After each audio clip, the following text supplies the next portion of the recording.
Es la hora 21, 13 minutos. Aprendí que el divino Redentor crecerá en mi interior si descanso solo en él. Buenas noches, hermanos, que el Señor les bendiga. Pedimos disculpa porque empezamos un poquito más tarde, tuvimos unos problemitas técnicos. Vamos a escuchar una alabanza y luego vamos a compartir la parte número 44 del estudio de Éxodo. Que el Señor les bendiga. Aprendí que todo el tesoro de Dios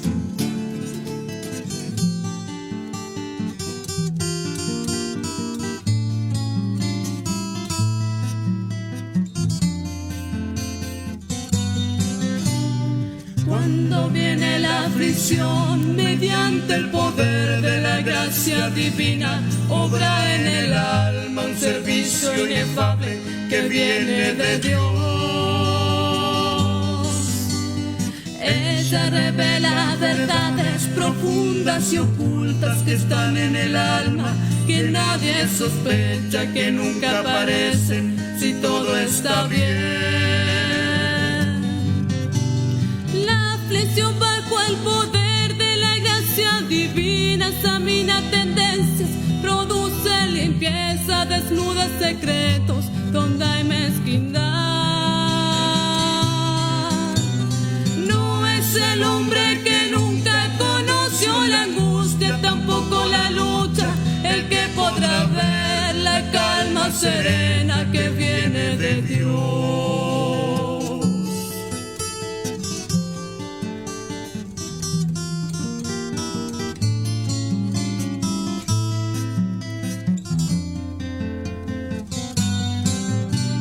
Siempre es mejor la tristeza que la risa vana, porque con la angustia del rostro abatido el Señor repara las penas de ayer. La aflicción que ha nacido en la gracia divina sostiene la marcha, enseña el sendero, camino ascendente a lo celestial.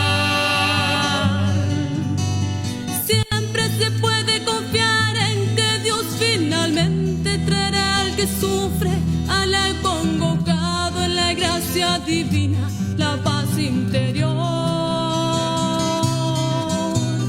Nunca se podrá llegar a la meta final esquivando indolente el precio del trono que exhibe la gracia al que va por él.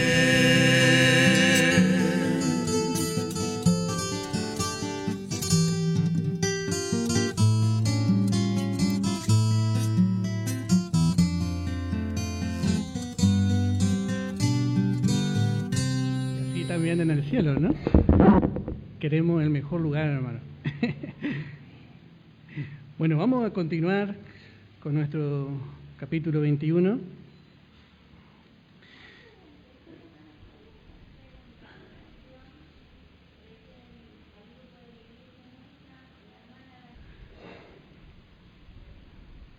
Vemos que Dios, le da a Israel esta ley, y esta ley iba, como dijimos, iba a modelar la conducta de los israelitas. Y es más, las naciones han copiado de esta ley muchos de sus decretos, de sus normas.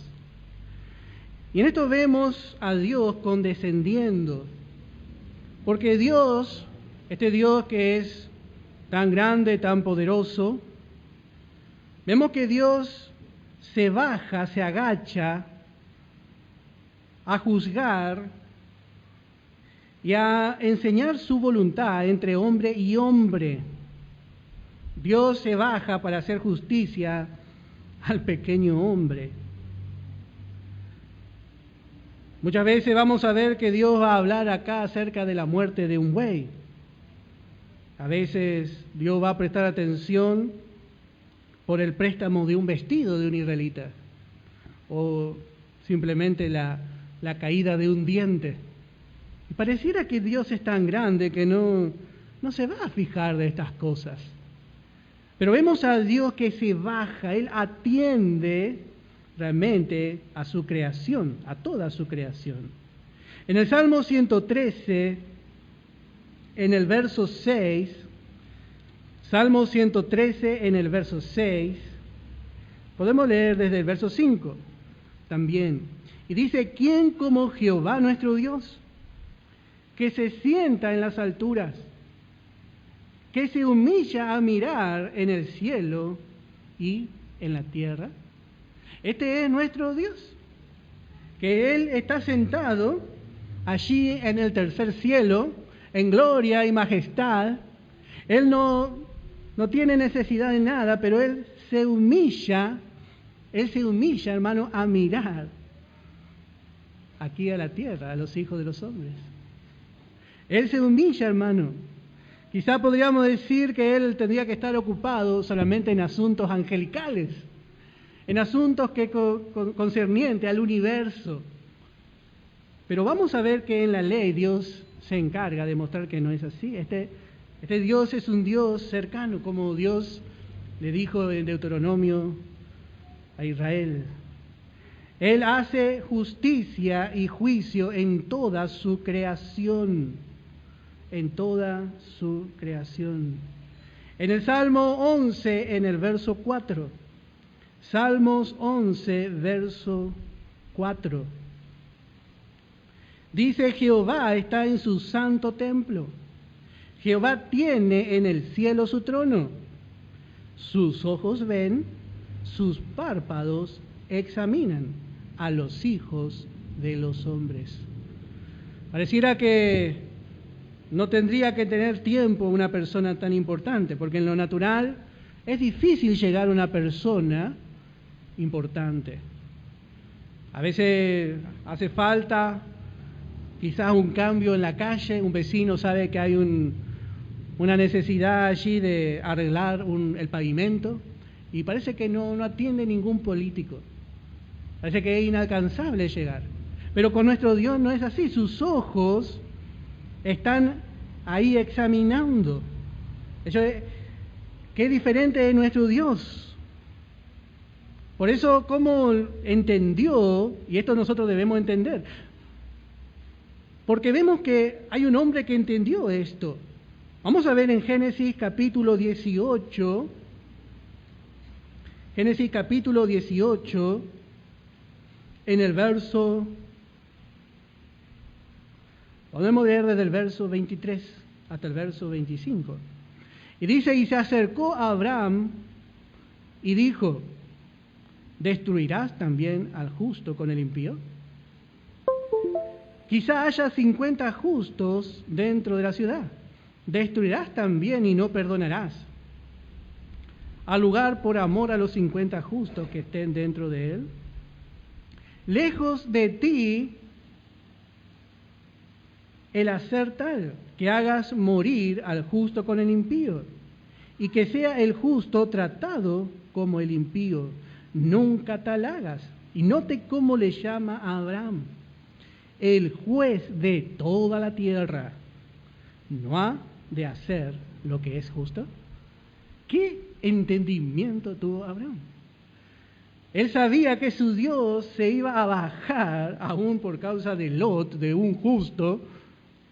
Ese justo estaba allí en Sodoma, pero igual él se iba a bajar a hacer justicia. Él es el juez, hermano, de toda la tierra. ¿Y cómo él entendió para poder interceder por Lot? Porque él no intercede sobre la base de la justicia de Lot, sino que intercede sobre la base de que Dios es justo. Él confía en la justicia de Dios, por la cual Lot también es llamado justo. Él es el juez de toda la tierra. Y así es Con la iglesia también Dios hace justicia. Dios es el juez de toda la tierra. Dios es el juez justo. Por medio de Jesucristo, el juez de la iglesia, Dios hace justicia. Pero aún Dios hace justicia, como hemos visto en su creación. En Hebreos capítulo 12, en el verso 23, acá hay otra declaración también muy hermosa. Dice: a la congregación de los primogénitos que están inscritos en los cielos, a Dios el juez de todos. Dios el juez de todos. O sea que todos pueden ir a pedir justicia a Dios. Aún Dios está sobre aquellos que todavía no recibieron a Jesús. Usted ve que hay cosas que pasan en el mundo y parece que no hay justicia. Pero hermano, dice Dios es el juez de todos. Y Dios, sobre esa base de justicia, un día también va a juzgar al mundo. Porque Él es el juez. En el Salmo 58, en el verso 11. Salmo 58, en el verso 11. Dice: entonces dirá el hombre, ciertamente hay galardón para el justo. Ciertamente hay Dios que juzga en la tierra. Israel en un momento se olvidó de que Dios hacía justicia. Vamos a ver cómo Dios le empezó a enseñar cómo tenía que tratar al extranjero, cómo tenía que hacer con la viuda, con el huérfano. Entonces Israel se inclinó totalmente a la injusticia. Y en ese momento nosotros estudiamos en Isaías, Dios sale al encuentro de su profeta y le dice: decile al justo que le va a ir bien. El justo. Y acá se refiere a ese. Entonces dirá el hombre, el justo, ciertamente hay galardón, dice. Ciertamente hay Dios que juzga en la tierra. Dios es el juez, hermano. Dios está haciendo. Él es realmente el que regula el movimiento de todos los astros que hay en los cielos. Todas las estrellas están en su lugar, todos los astros que hay en el universo, los planetas. El hombre sale con que todos los días un meteorito va a chocar contra la Tierra. Pero Dios es el que controla todo, y Dios es el que se humilla también a controlar aquí en la tierra los hechos de los hombres. Ese es nuestro Dios. Y para poder ver un poquito mejor, vamos a ver en el Evangelio de Mateo capítulo 10, en el verso 29. Evangelio de Mateo capítulo 10, en el verso 29. Y dice: ¿no se venden 2 pajarillos por un cuarto? Con todo, ni uno de ellos cae a tierra sin vuestro Padre. Pues aún vuestros cabellos están todos contados. Así que no temáis, más valéis vosotros que muchos pajarillos. Note qué manera de explicar que tiene el Señor.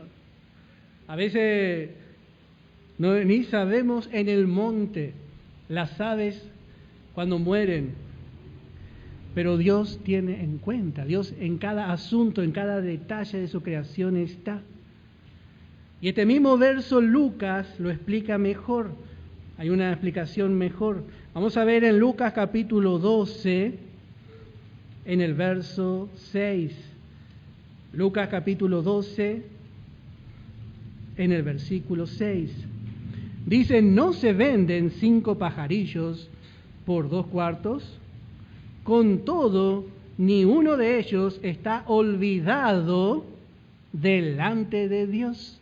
Dios no se olvida, dice. Está ahí enjaulado para la venta, pero dice: con todo, ni uno de ellos está olvidado delante de Dios.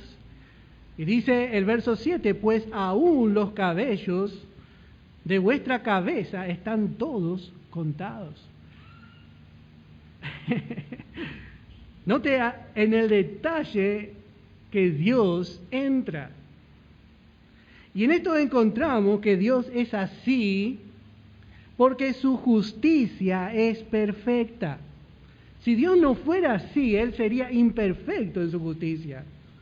Su justicia que es imparcial, sin acepción de personas, que trata al hombre y trata al pajarillo con justicia, que se fija en un rey, pero también se fija en un pobre si se le cae un cabello. Ese es nuestro Dios en su justicia, y ese Dios es el que nosotros debemos ver, porque muchas veces parece que se opaca, parece que se confunde un poco lo que es nuestro Dios. Pero esa es la justicia de nuestro Dios.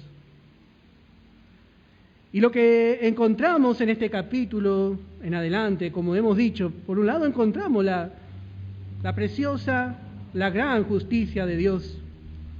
Pero también, como hemos dicho, hermano, también encontramos que toda esa ley, esos decretos están mostrando la condición depravada del hombre.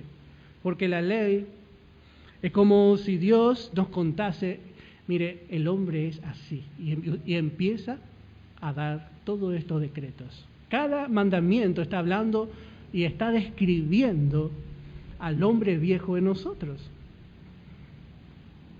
Por eso cuando habla de los crímenes, cuando habla de los mandamientos, está mostrando la tendencia que está en usted y en mí.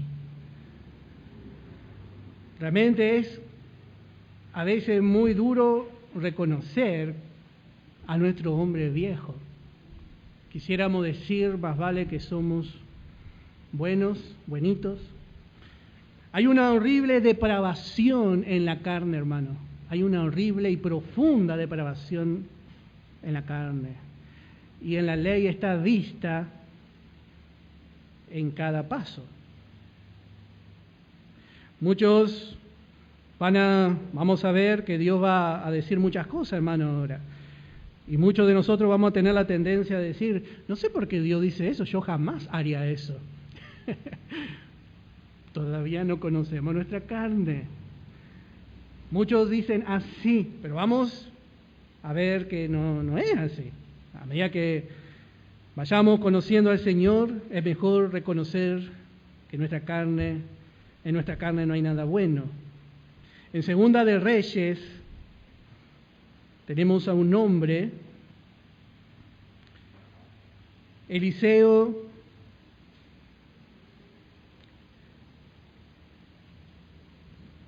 le profetizó.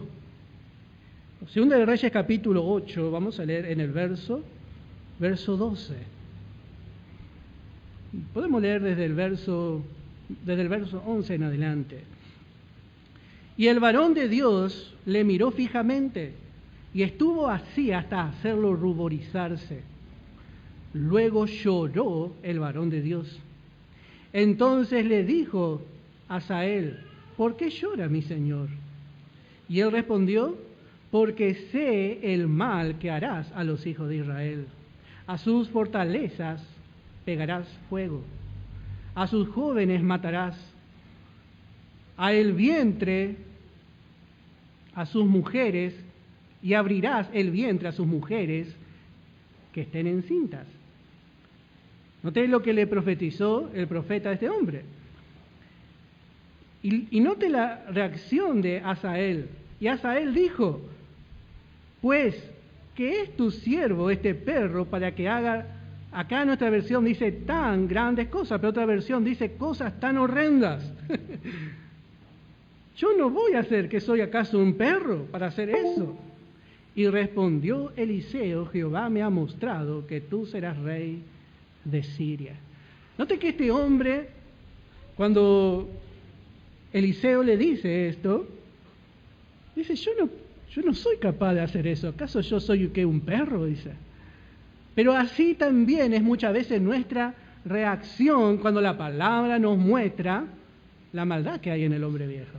Nosotros demasiado queremos confiar en nuestra carne. Ay, yo nunca voy a hacer, yo nunca haría semejante cosa.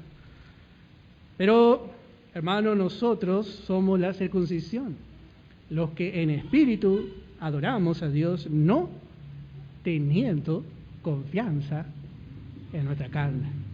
Así dice Filipenses, capítulo 3, verso 3. No tenemos confianza en nuestra carne. Confiar en la carne es como dejarle a un zorro el cuidado de la gallina. ¿Quién haría eso? Bueno, hermano, así es nuestra carne. Todavía no hemos conocido muchas veces el abismo profundo que hay dentro de nosotros. Pero la palabra nos enseña, vamos a ver en Jeremías capítulo 17, en el verso 9. Dice, engañoso es el corazón más que todas las cosas, y perverso, ¿quién lo conocerá? Nuestro corazón no es bueno. Nuestro corazón no es bueno. Dice que es engañoso. Nos engaña. Porque hay veces que estamos prestos a hacer el bien y decimos, yo soy una buena persona. Y por ahí vemos a una persona que hace el bien y ya queremos confiar ya también. Pero dice que el corazón es engañoso. Y dice Dios más que todas las cosas. Así es nuestro corazón. ¿Y quién lo conocerá? Yo, Jehová, que escudriño la mente, que pruebo el corazón, para dar a cada uno según su camino, según el fruto de sus obras. Note que Él es juez justo, porque Él ve, delante de Él todas las cosas están abiertas. Él puede hacer justicia y es lo primero que nos muestra en que nosotros, nuestro corazón no es bueno. Tenemos una vieja creación y esta condición en el hombre no tiene remedio, hermano. Nosotros a veces queremos confiar, decimos, solamente les falta aceptar a Cristo, decimos. Pero no, le falta todo. Si no aceptó a Cristo, hermano, no hay ni un lugar, ningún pedacito chiquitito en el que podamos confiar directamente, por más que usted diga, es una buena persona. No. La palabra nos enseña, vamos a ver en Proverbios capítulo 28, en el verso 26. Dice, el que confía en su propio corazón es necio. El que confía en su propio corazón es necio, mas el que camina en sabiduría será librado. No podemos nunca apoyarnos en nuestras buenas intenciones, en las intenciones del hombre viejo,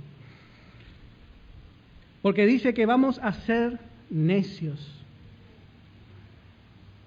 El que confía en su carne, o en la carne ajena, ¿es así?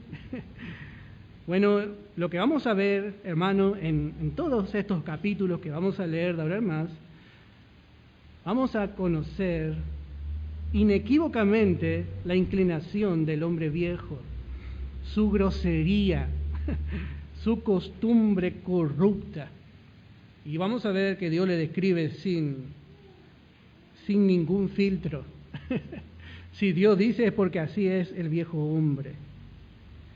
Bueno, vamos a ver, como dijimos, la primera parte nos habla de las leyes sobre los esclavos. Había 4 formas en las que un israelita llegaba a ser esclavo. Había 4 formas en las que el israelita llegaba a ser esclavo, o más bien, vamos a ver que hay una diferencia entre esclavo y siervo. Hay una diferencia muy pronunciada entre un esclavo y un siervo. Porque los esclavos eran tomados por las naciones que conquistaban sus tierras. Los esclavos mayormente eran robados o eran el fruto de las conquistas o de las guerras de otras naciones. Y esos esclavos eran tratados como nada. No tenían derecho. Su vida no valía nada. Y había siempre un abuso sobre aquellos que eran esclavos. Israel había sido 400 años esclavos. Ellos habían sido esclavos en Egipto y ellos mejor que nadie conocían lo que era la esclavitud. Pero lo que vamos a ver es que Dios no promueve la esclavitud, Él no la crea, pero sí lo que vamos a ver es que Dios va a regular la servidumbre en el pueblo de Israel. Israel no tenía que hacer como las demás naciones. Acuérdense que este Dios no era Dios solamente del amo del esclavo, sino que era el Dios del esclavo también. Y Dios había instituido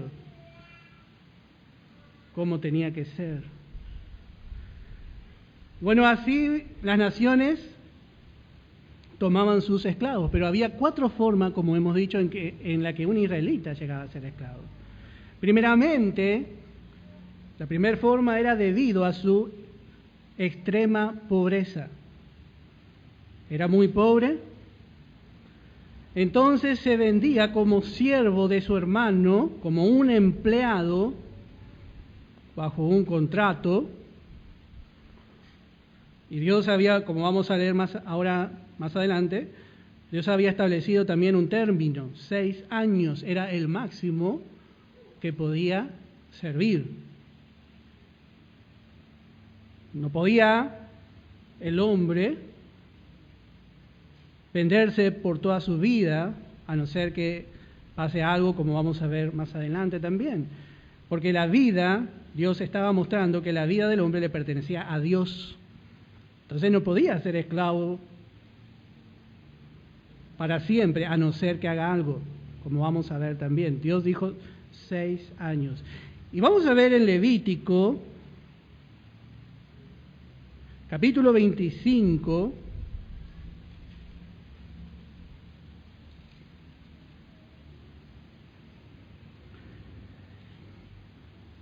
en el verso 39.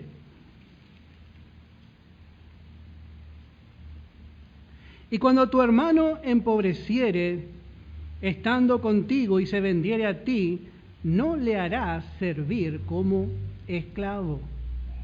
Como criado, como extranjero estará contigo, hasta el año del jubileo te servirá. Entonces saldrá libre de tu casa, él y sus hijos consigo, y volverá a su familia, y a la posesión de sus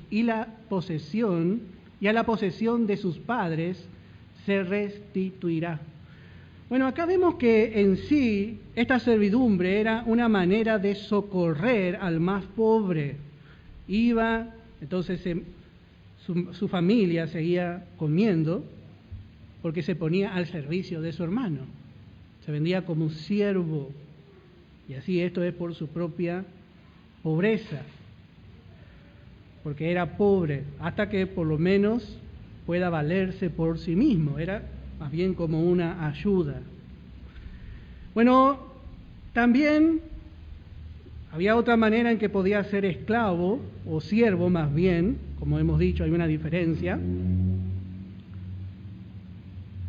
En este caso, una mujer, un padre podía vender a su hija como sierva en un lugar. Pero esto con la condición y con la intención de que se case en esa familia. Dios también había dado esa salida. Eso vamos a ver capítulo 21 de Éxodo, verso 7. Dice, cuando alguno vendiere a su hija por sierva, no saldrá ella como suelen salir los siervos. Si no agradare a su señor, por lo cual no la tomó por esposa, se le permitirá que se rescate y no podrá vender a pueblo extraño cuando la desechare. Mas si la hubiere desposado con su hijo, hará con ella según la costumbre de las hijas. Esto es un poco lo que hizo también Ruth con Booz. Ella dijo, yo soy su sierva, y era de la familia de Booz, era pariente por medio de Noemí. Entonces, ¿qué hizo Booz? Le redimió, realmente le tomó como esposa, mostrando la gracia de Dios. Así es la manera de Dios, así el Señor también obtuvo esposa. Dice el verso 2 del capítulo 21, dice, si comprares siervo hebreo, 6 años servirá, mas al 7º saldrá libre de balde. Si entró solo saldrá. Si tenía mujer, saldrá él y su mujer con él. Si su amo le hubiere dado mujer y ella le hubiere dado hijos o hijas, y la mujer y sus hijos, y ella le diere hijos o hijas, la mujer y sus hijos serán de su amo, y él saldrá solo.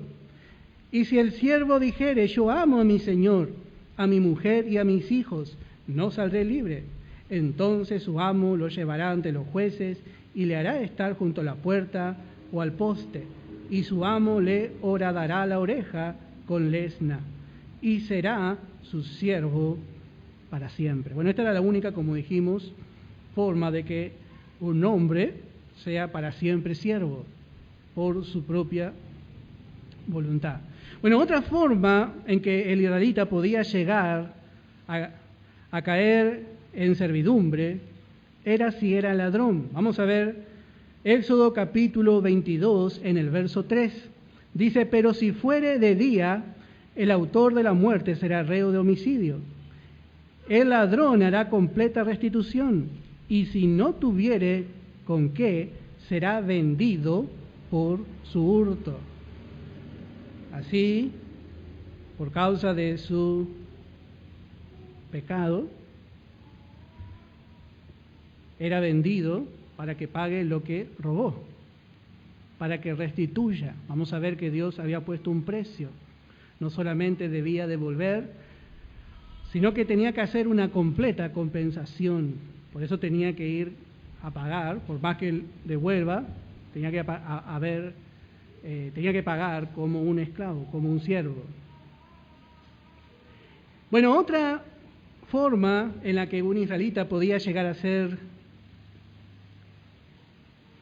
siervo era en el caso de perderlo todo. Y esto es una bancarrota. En el caso, esta persona era pudiente, tenía sus bienes, pero por perderlo todo, por sus acreedores, el hombre y su familia podían convertirse en siervos de sus acreedores. Y esto podemos ver un ejemplo en Segunda de Reyes, capítulo 4, en el versículo 1. Segunda de Reyes,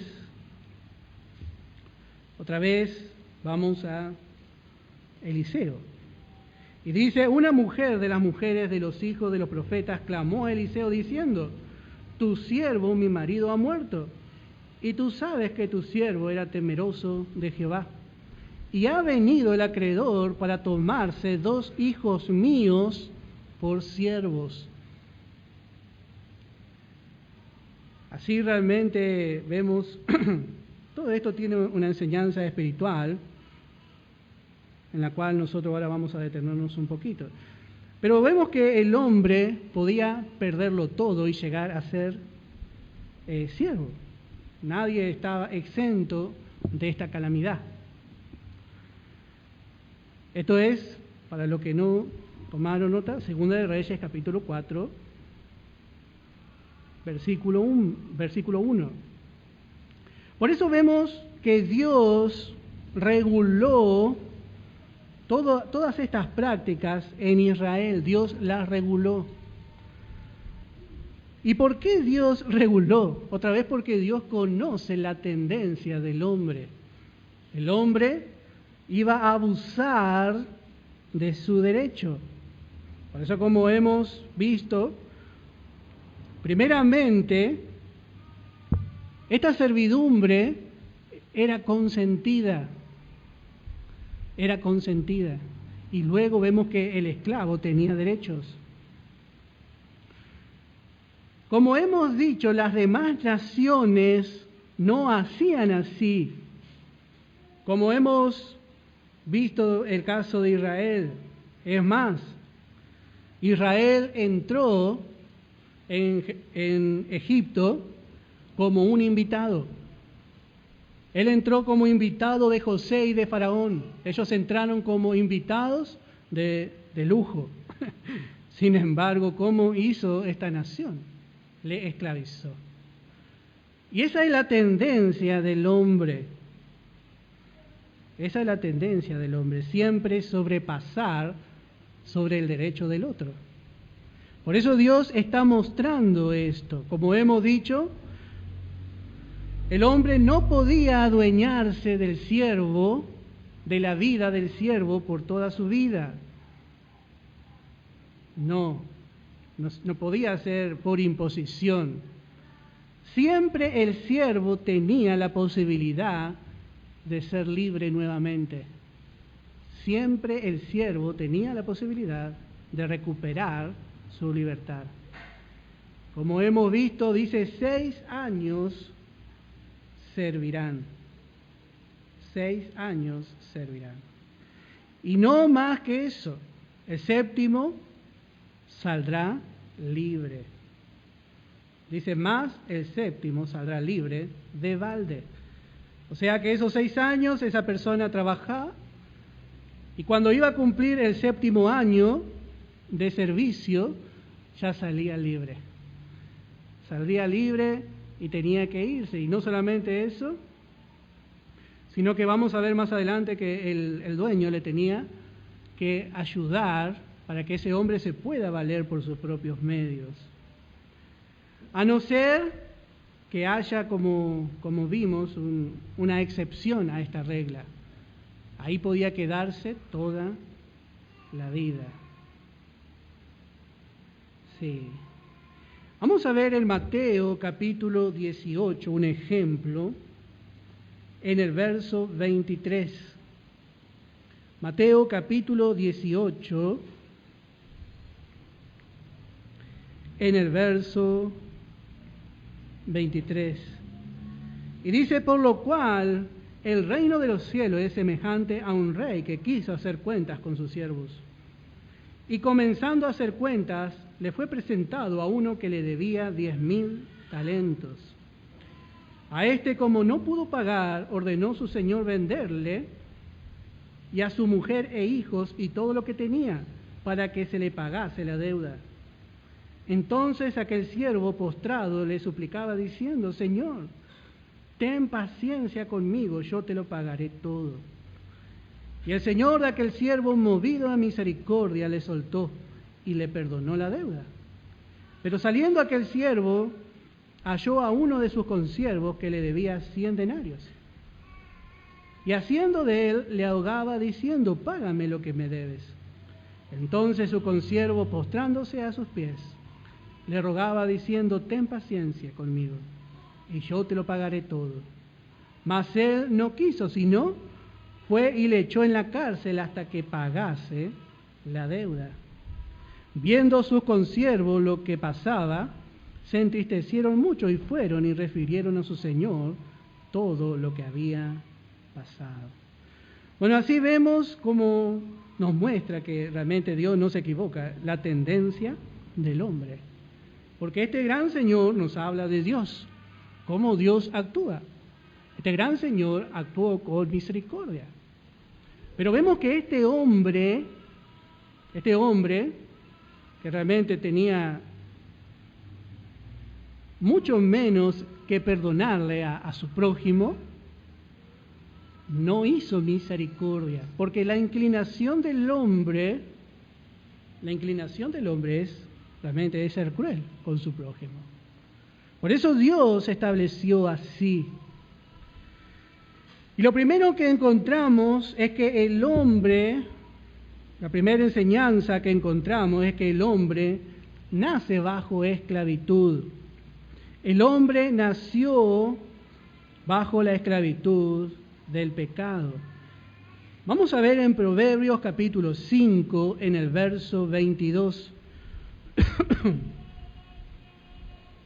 Proverbios capítulo 5,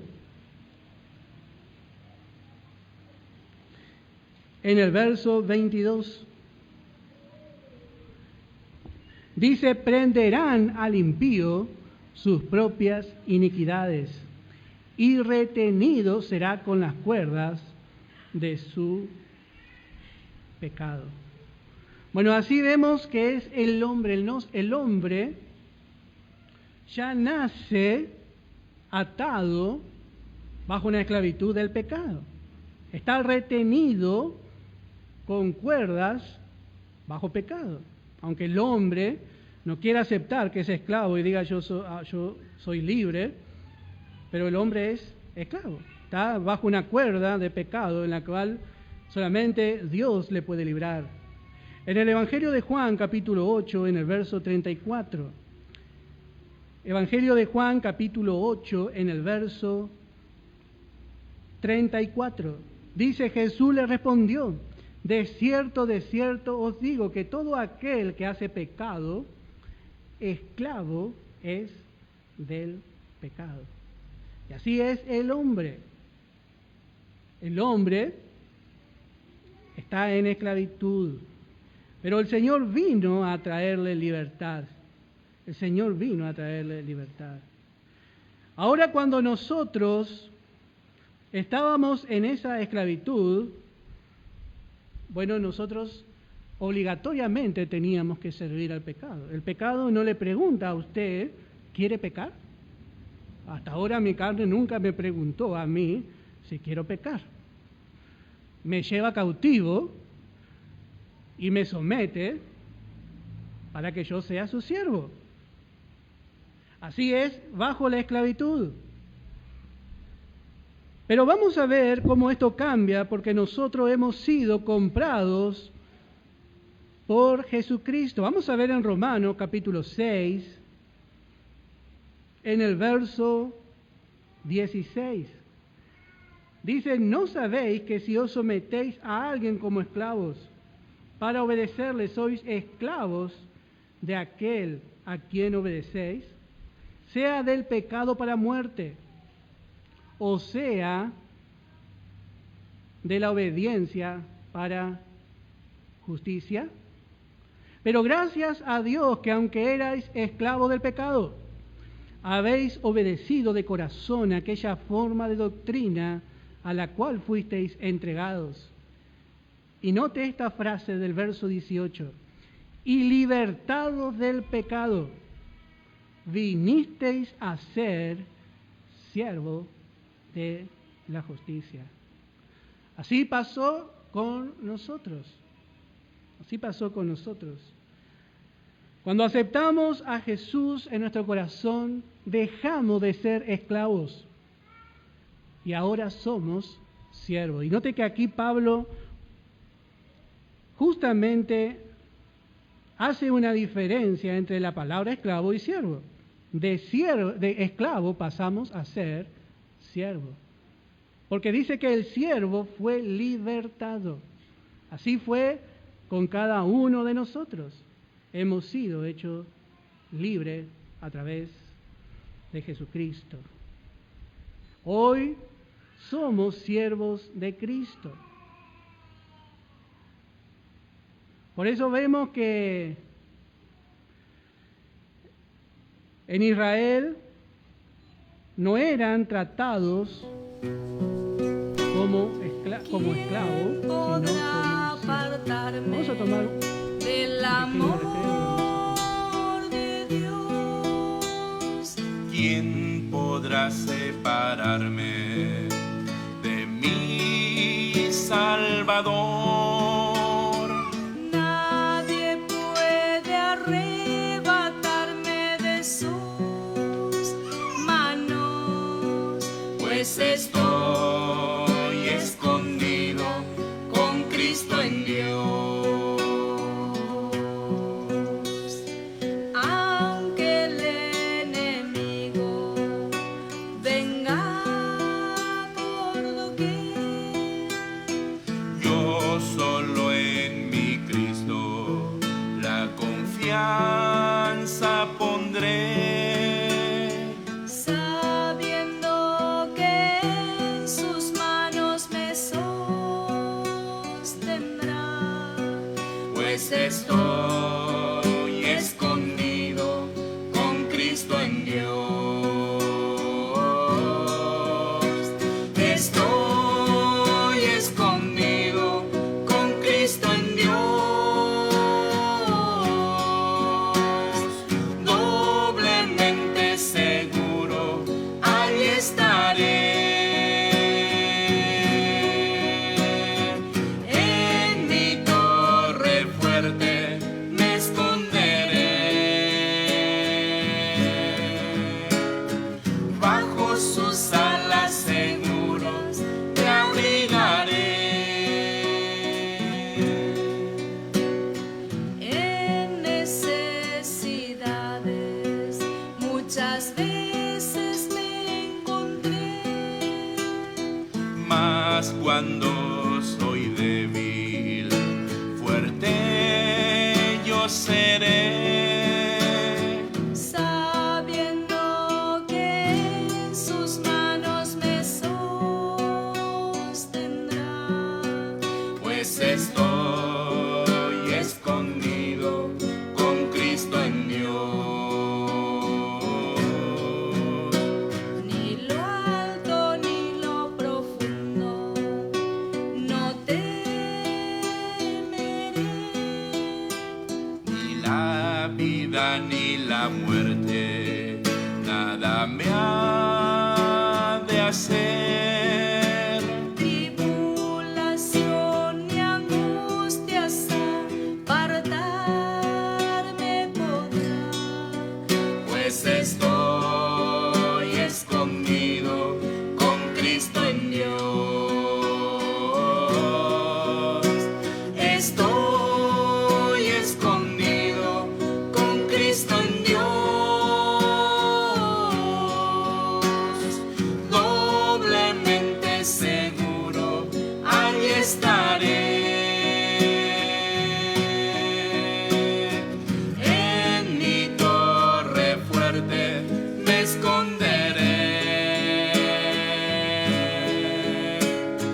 Bajo sus alas seguras me abrigaré. Estoy escondido con Cristo en Dios. Doblemente segura, ahí estaré. En mi torre fuerte me esconderé. Bajo sus alas seguras me abrigaré.